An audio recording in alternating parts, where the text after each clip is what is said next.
आज की बात। स्वागत। तथागत बुद्ध की शिक्षाओं में यह जरूर कहा जाता है कि तथागत ये दुख मुक्ति की देशना देते हैं। वे दुख पर बहुत कुछ कहते हैं। उन्होंने आर्य सत्य जो कहा उसमें दुख, दुख का समुदय, दुख का निरोध, उसकी निरोध की जो पटिपता है वो, ये जो दुख ही दुख की बात तथागत कहते हैं, तो क्या तथागत ने कभी सुख की बात नहीं कही? प्रश्न है और बड़ा प्रश्न है। तो देखिएगा, जब हम कहते हैं और ये सुनते हैं कि तथागत दुख मुक्ति की बात बताते हैं, तो दुख मुक्ति का अर्थ क्या हुआ? दुख मुक्ति का अर्थ हुआ सुख।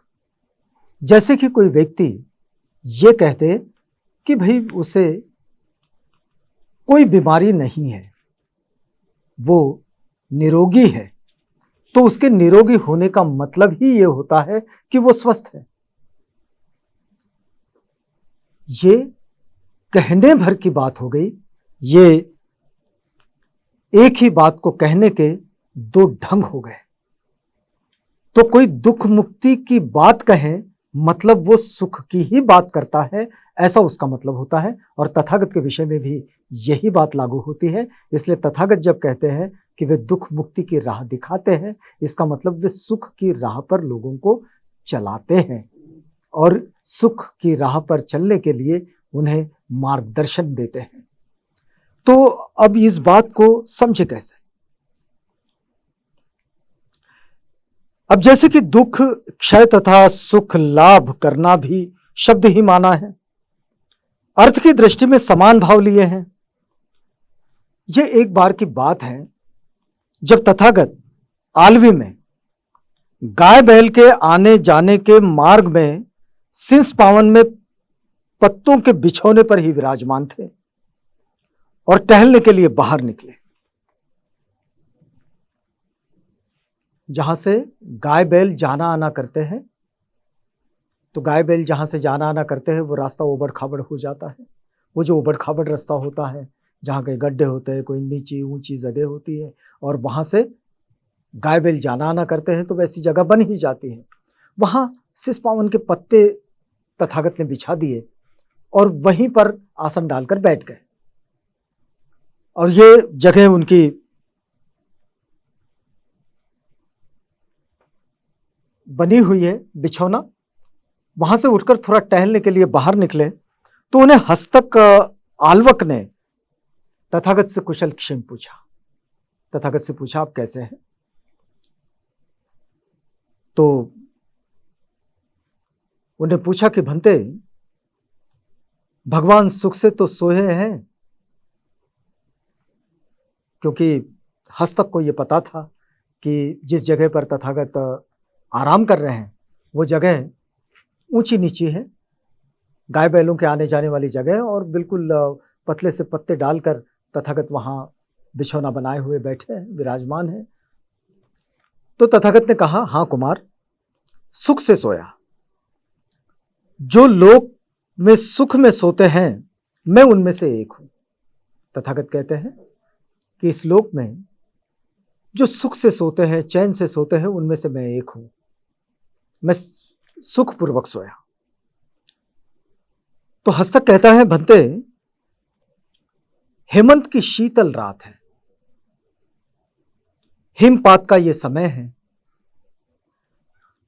गोकंटक हत कड़ी भूमि है, यानी कि जहां से गाय बैलों का आना जाना है, गायों के खुरों के निशान वाली जो ये जगह है, और बिछे पत्तों का आसन जो है वो बिल्कुल पतला है, ठंड का मौसम है, इस तरह की जमीन है, बिल्कुल पतले पत्ते हैं जिस पर आप बैठे हैं। वृक्ष की छाया घनी नहीं है, वृक्ष की छाया भी बिल्कुल पतली है, काषाय वस्त्र शीतल है। तब भी भगवान ऐसा कहते हैं कि मैं सुखपूर्वक सोया। तो तथागत कहते हैं, कुमार, तुझसे ही पूछता हूं, जैसा तुझे ठीक लगे वैसा जवाब देना। उनने पूछा, कुमार, किसी गृहपति या गृहपति पुत्र का लिपा पुता वायु रहित द्वार बंद खिड़की बंद कोठा हो, किसी का घर हो जो बिल्कुल खिड़की बंद लिपा पुता हुआ बिल्कुल एकदम स्वच्छ, वहां ऐसा एक पलंग हो जिस पर 4 अंगुल पोस्तीन बिछी हो, कालीन के तकिया हो और ऊपर वितान हो तथा तेल प्रदीप भी जल रहा हो और सेवा के लिए 4 भार्याएं हाजिर हो, कुमार तो वह सुख से सोएगा या नहीं? हस्तक से प्रश्न था तथागत का। तो उन्होंने कहा, भंते वो तो सुख से सोएगा, लोक में जो सुख से सोते हैं वह उनमें से एक होगा। उसने कहा कि भाई इतनी अच्छी व्यवस्था है तो इतनी अच्छी व्यवस्था में बिल्कुल सुखपूर्वक सोएगा, और सुखपूर्वक सोएगा तो वो उनमें से एक होगा जो इस लोक में सुखपूर्वक सोते हैं। फिर तथागत कहते हैं, कुमार तो क्या मानते हो, यदि उस गृहपति पुत्र को राग से उत्पन्न होने वाली शारीरिक या मानसिक जलन हो तो उस शारीरिक अथवा मानसिक परिदाह के रहते भी क्या वो सुख से सोएगा? अब तथागत का वास्तविक प्रश्न है कि वो इतनी सारी व्यवस्था हो, अच्छा पलंग हो, लिपा पुता घर हो, अच्छा कोठा हो, खिड़की दरवाजे पूरे बंद है, ऐसा हो, लोक सेवा में भी हो, दीपक जल रहा हो, तो सुखपूर्वक सोएगा? तो वे कहेंगे हाँ सोएगा। लेकिन तथागत पूछते हैं क्या अगर उसे कोई मानसिक पीड़ा हो, कोई शारीरिक पीड़ा हो, तो क्या वो ऐसे सुसज्जित कमरे में भी सुखपूर्वक सोएगा पलंग पर? तो कहता है नहीं बनते, नहीं सोएगा। तो कुमार, राग से उत्पन्न जिस जलन के कारण गृहपति या गृहपति पुत्र सुख से नहीं सो सकते, तथागत की राग से उत्पन्न होने वाली वो जलन जड़मूल से नष्ट हो चुकी है। बड़ी महत्वपूर्ण बात है।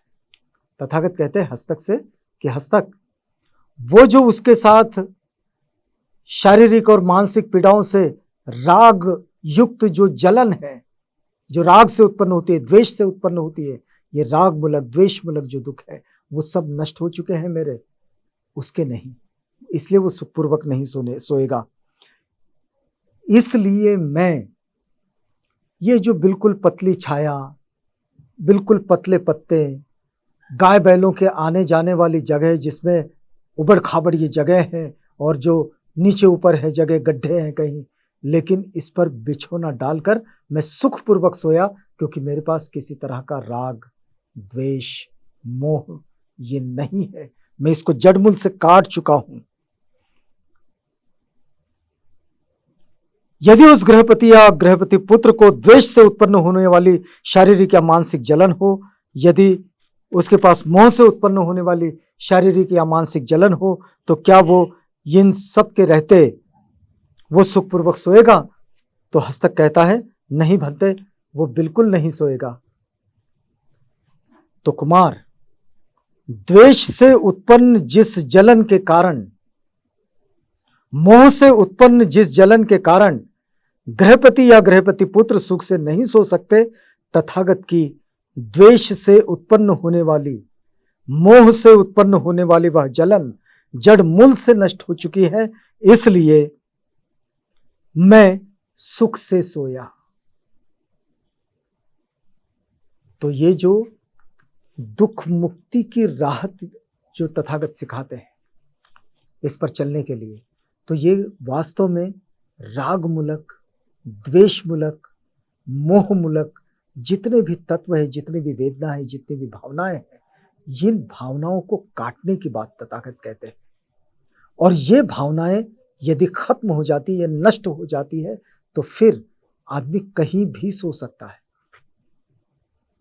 जो शिकायत करते हैं कि नींद नहीं आती, अच्छे महल में भी, तो वो ये राग द्वेष और मोह मूलक वेदनाओं के साथ होते हैं, इन भावनाओं के साथ होते हैं, और तब इनको नींद नहीं आती।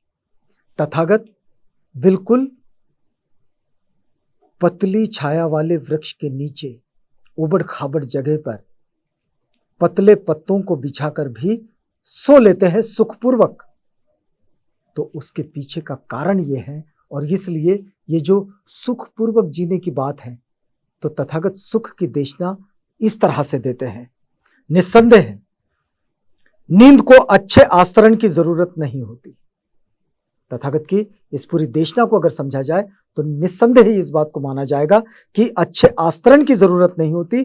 कहावत है कि सूली पे भी नींद आ सकती है। अगर मन में द्वेष ना हो, मोह ना हो, राग ना हो, सुखपूर्वक सोने में चित्त की शांति ये प्रधान अंग है। और इसलिए बौद्धों की शिक्षा में सच्चित्त परियोदपणं ये बड़ा महत्वपूर्ण अंग आता है उनकी शिक्षा का। तो चित्त की शांति यही उसका प्रधान अंग है सोने की प्रक्रिया में। किंतु उसके साथ यदि सुखद आस्तरण हो तो वह भी नींद आने में सहायक कारण हो सकता है। अच्छा बिस्तरा हो, बिस्तर अच्छा हो, तो ये उस शांत चित्त आदमी को और अच्छी नींद दे सकता है, लेकिन ये उसके नींद आने का सहायक हो सकता है, ये उसका मूल आधार नहीं हो सकता। क्योंकि हम देखते हैं महलों में भी लोग रात रात जागते हैं, तड़पते हैं, रोते हैं, बिलखते हैं, परेशान रहते हैं, तड़पते हैं। तो ये जो तड़पन है, इस तड़पन से तथागत बाहर निकालने का ये रास्ता बताते हैं और सुखपूर्वक जीने का वो जो राह है, उस राह को दिखाते हुए बताते हैं कि ये जो राग, द्वेष और मोह, इनके साथ जो उत्पन्न आसक्ति है, इस आसक्ति को खत्म कर देना है, यानी अपनी स्वार्थपूर्ण आकांक्षाओं का अंत करना है। तो इसमें तथागत की शिक्षाओं से अगर कोई चीज ग्रहण करनी हो तो एक बात ग्रहण करनी चाहिए कि इस पूरे नींद के प्रकरण में, इस पूरे सुख के प्रकरण में इसका जो भौतिक पक्ष है वो सर्वतः उपेक्षित रह जाता है। और ये जो उपेक्षा की भावना है, इस उपेक्षा की भावना का अभ्यास तथागत इसीलिए सिखाते हैं कि वस्तुतः जीवन में हर समय हर स्थिति एक सी नहीं होती।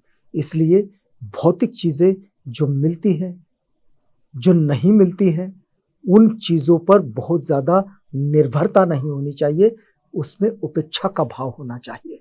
तथागत की शिक्षाएं जो सुख की ओर ले जाती है या फिर दुख मुक्ति का मार्ग दिखाती है, वो यही शिक्षाएं हैं। यहां रुकते हैं आज की बात में, कल मिलेंगे किसी और विषय के साथ।